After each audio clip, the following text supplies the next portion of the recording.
So as far as I can tell, what you do is you specify your long-term ideal. Maybe you also specify a place you want to stay the hell away from so that you're terrified to fail as well as excited about succeeding, because that's also useful. You specify your goal. You do that in some sense as a unique individual. You want to specify goals that make you say, oh, if that could happen as a consequence of my efforts, it would clearly be worthwhile. Because the question always is, why do something? Because doing nothing is easy. You just sit there and you don't do anything. That's real easy. The question is, why would you ever do anything? And the answer to that has to be because you've determined by some means that it's worthwhile. And then the next question might be, well, where should you look for worthwhile things? And one would be, well, you could consult your own temperament. And the other would be, well, you kind of look at what it is that people accrue that's valuable across the lifespan.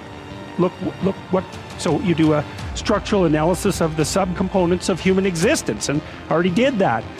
You need a family, you need friends. Like, you don't need to have all these things, but you better have most of them. Family, friends, career, educational goals, plans for, time outside of work, attention to your mental and physical health, etc. That's what life is about. And if you don't have any of those things, well, then all you've got left is misery and suffering. So that's a bad deal for you.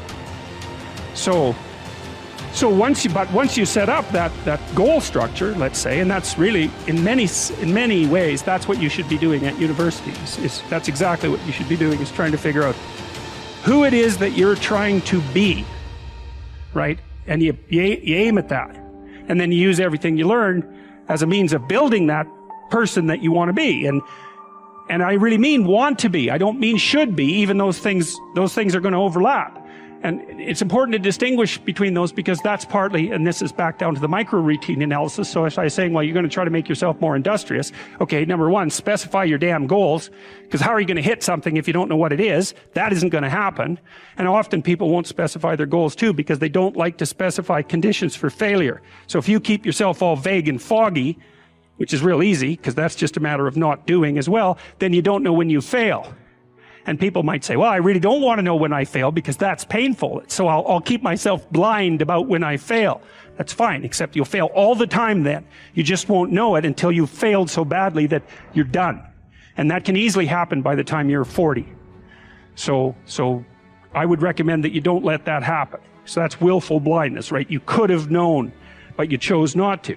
Okay, so once you get your goal structure set up, you think, okay, if I could have this life, looks like that might be worth living, despite the fact that it's going to be, anxiety provoking and threatening, and there's going to be some suffering and loss involved in all of that.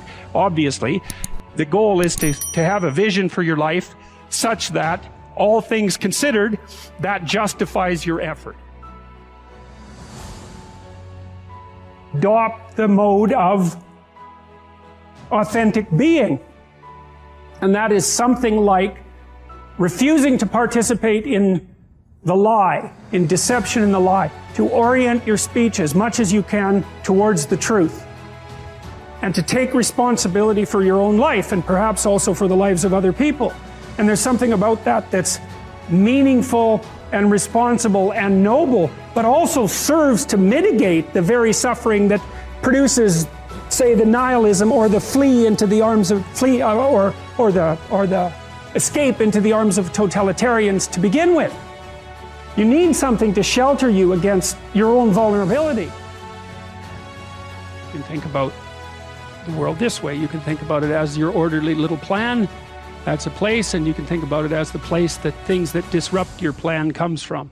That's another place. This is a bigger place than this, because there's an endless number of things that can disrupt your plan, and only a tiny number of them that can, that will help you work it out. So part of the question then too is like, are you the friend of your plan, or are you the friend of the thing that disrupts your plan? And I would say you should work to become the friend of the thing that disrupts your plan, because there's a lot of that. And then if you become the friend of the thing that disrupts your plan, then you start to develop strength in proportion to the disruptive force. And that's really what you want. You want to be able to implement your plan, obviously, but you want to be able to take on the consequences of error and learn from it. And then you win constantly, because even if something goes sideways, you think there's something to be derived from this. That's wisdom, fundamentally. Plan a life you'd like to have.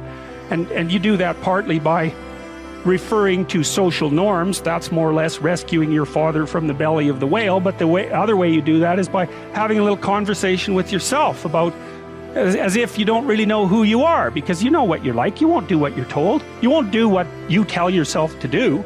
You must have noticed that. It's like you're a bad employee and a worse boss. And both of those work, for you. You don't know what you want to do, and then when you tell yourself what to do, you don't do it anyways. You should fire yourself and find someone else to be. But my point is that you have to understand that you're not your own servant, so to speak. You're someone that you have to negotiate with, and you're someone that you want to present the opportunity of having a good life to. And that's hard for people because they don't like themselves very much. So, they're always like cracking the whip and then procrastinating, and cracking the whip and then procrastinating. And it's like, God, it's so boring and such a pathetic way of spending your time.